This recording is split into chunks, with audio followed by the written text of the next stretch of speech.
اعوذ باللہ من الشیطان الرجیم بسم اللہ الرحمن الرحیم۔ السلام علیکم۔ اسقاط حمل۔ اسقاط کا لفظ سقط سے نکلا ہے، یعنی رک جانا، گر جانا، ختم ہو جانا۔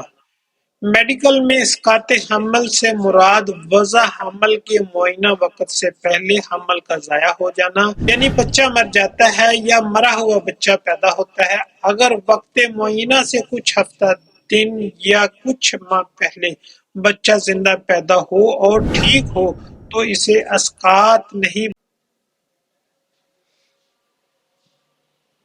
بلکہ قبض الوقت ولادت کہتے ہیں۔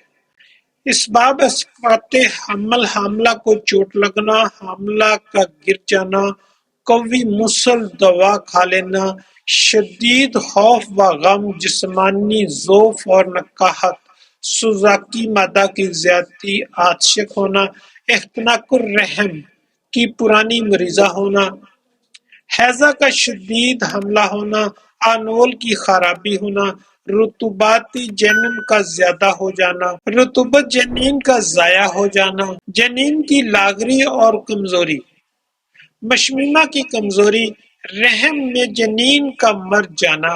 بعض اوقات کسی اور مرض کے باعث معالج حمل ضائع کرنے کا مشورہ دیتے ہیں۔ اسقاط سے پہلے ظاہر ہونے والی علامات: حاملہ کی طبیعت سست ہو جاتی ہے، کمر اور پیڑوں میں درد ہونے لگتی ہے۔ اس کے بعد درد ذہ یعنی کہ دردیں شروع ہو جاتی ہیں جن میں رفتہ رفتہ شدت آنے لگتی ہے، پھر اچانک رحم سے جریان خون ہو جاتا ہے۔ سر میں بھاری پن ہونا، پستانوں کی ساختگی زائل ہو کر ڈھیلے ہو جاتے ہیں، ان کا سائز کم ہونے لگتا ہے، آنکھوں کے آگے اندھیرا چھانے لگتا ہے، آنکھوں کے گرد حلقے بن جاتے ہیں، جسم میں درد اور لرزہ پیدا ہوتا ہے اور حمل گر جاتا ہے۔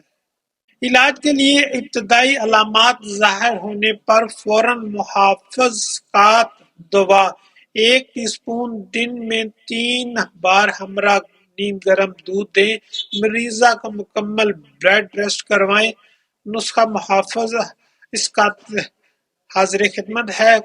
مرکب بیضہ مرغ، دارچینی، سنگ جراحت، سوختہ سب برابر وزن کھل کر لیں، آپ کی دوا تیار ہے۔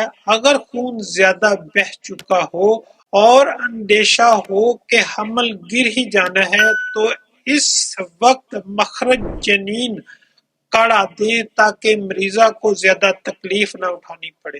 مخرج جنین کاڑھا: ڈوڈا کپاس، پوست ملتاس، تخم خربوزہ، گل سرخ، بانس کی گرہ، سب 20-20 گرام کو 5 کلو پانی میں پکائیں۔ جب پانی 3 کلو رہ جائے تو اس میں حسب ذائقہ کالا گڑ شامل کریں اور یہی جوشاندہ بار بار پلائیں تاکہ جنین خارج ہو جائے اور رحم کی صفائی ہو جائے۔ اسقاط کے بعد کی صورتحال: اگر مریضہ کا خون زیادہ ضائع ہو چکا ہو تو اسے خون پیدا کرنے والی میڈیسن استعمال کرائیں یا اسے خون لگایا جائے۔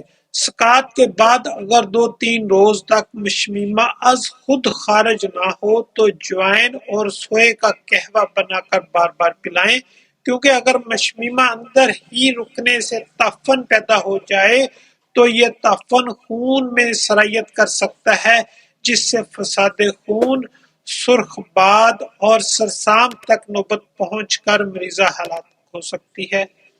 اسقاط کی عادی مریضہ کا علاج: ایسی مریضہ کو حمل کے تیسرے ماہ سے جوارش آملہ 7ویں ماہ تک کھلائیں، انشاءاللہ اس مرض سے جان چھوٹ جائے گی۔ اللہ تعالی ہم سب کا حامی و ناصر۔ والسلام۔